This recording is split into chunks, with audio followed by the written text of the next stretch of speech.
You're sitting in your car after a long day, the engine is off, and for a moment, the world is perfectly still. But then, that familiar heaviness settles in your chest, a quiet, gnawing ache. That feels like you've forgotten something important. Even though your calendar is full, it's the realization that you didn't actually grow up when you turned 18. You just got better at wearing the mask of an adult. You learned how to smile through exhaustion, how to keep walking when your soul wanted to scream, and how to pretend that the past doesn't whisper your name the moment the room gets quiet. This isn't just stress. This is a haunting. It is the part of you that stopped growing years ago, still waiting in the dark for a version of you that finally has the courage to look back. That unfinished part of you, the one that reacts too strongly to a cold text or feels like a failure when a stranger looks at you the wrong way, is not a weakness. It is your inner child calling out from the subconscious. And according to Carl Jung, the father of analytical psychology, ignoring this voice isn't just a personal tragedy. It's the reason you feel like a passenger in your own life. Jung believed that inside every functioning adult lives a child who never stopped waiting to be seen, heard, and truly loved. This child doesn't disappear with age, it retreats into the shadow, shaping your fears, your sabotages, and the very way you love, all while you call it personality.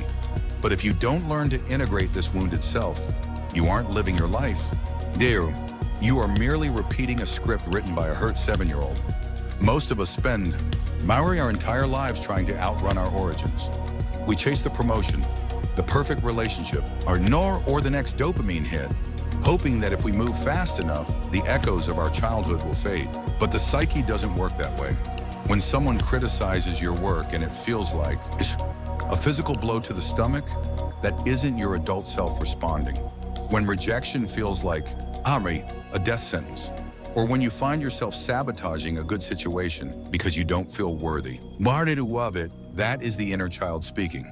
You are unconsciously living out stories that a smaller, more vulnerable version of you believed were true to survive. Maybe when you were young, love felt conditional. Perhaps you learned that to be safe, you had to be the helper, the quiet one, or the high achiever. You didn't learn how to connect. You learned how to survive. And now, decades later, you are still using those same survival tactics. In your boardroom and your bedroom. You're people-pleasing, avoiding conflict, and working yourself to the point of collapse because somewhere deep in your nervous system, that child still thinks, love must be earned through effort. Carl Jung called the process of reclaiming these lost parts individuation. It is the journey towards psychological wholeness. It isn't about fixing yourself because fixing implies you are a broken machine. Jung's perspective was far more radical. You aren't broken, you are divided. You have partitioned off the parts of yourself that the world told you were too much or not enough. Healing is the process of remembering who you were before the world told you who to be. You weren't born with shame. You weren't born fearing failure. Those were lessons carved into your mind by people who were likely just as wounded as you are now. Think about the voice in your head. Akanaya that says, I'm not good enough. Pause, don't silence it. Instead, ask it a question. Who taught me that? Often, if you listen closely, the answer isn't your adult voice. It's the echo of a child standing in a hallway feeling invisible. It's the child who thought silence was the only way to stay safe, or that making everyone happy was the only way, was to be loved. Jung famously said, until you make the unconscious conscious, it will, or direct your life, and you will call it fate. This is exactly what the unhealed inner child does. It pulls the strings from behind the curtain, deciding who you date, how much money you allow yourself to make, and how much joy you're permitted to feel. But why? Does this happen? Jung explored the concept of the child archetype as both a beginning, and an end. The child represents our future to be. When we lose touch with that child, when we lose our access to spontaneity, creativity, and wonder, we become rigid. We become the persona, the mask of the professional, the parent, the responsible citizen. We wonder, why life feels gray even when we have everything we were told would make us happy. It's because the adult self got the house and the car, but the inner child is still sitting in the dark, waiting for permission to play, to rest, and to feel secure. The path back to yourself isn't glamorous, it's messy, and it's often isolating. Jung used the metaphor of the wounded healer to describe this transformation.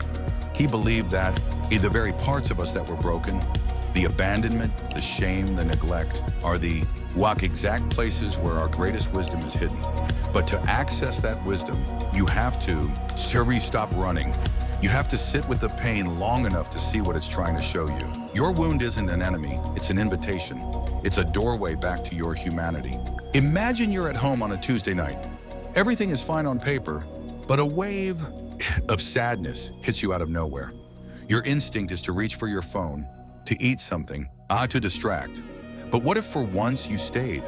What if you said, I'm listening? That single act of presence is an act of reparenting. When your inner child finally feels, when heard by you, something inside the nervous system shifts. You stop needing the world to validate you because you've started validating yourself. You stop chasing partners who replicate your old wounds because you no longer recognize pain as love.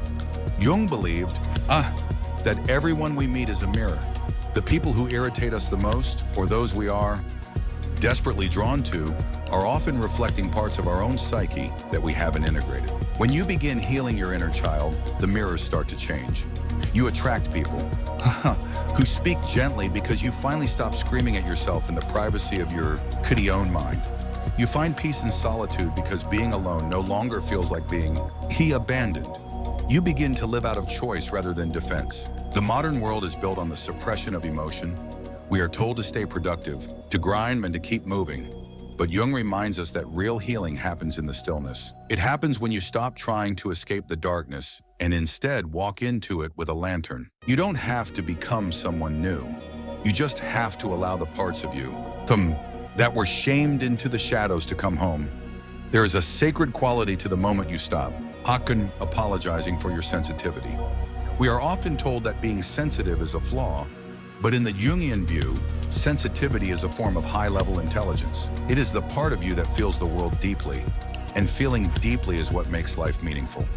When you nurture the child within, your entire inner landscape realigns. You start noticing the way the light hits a brick wall, or the way a song moves through you. You rediscover joy without needing a reason for it. Healing doesn't mean the memories of the past disappear.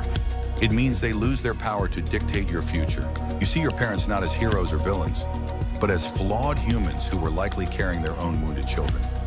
This isn't about excusing.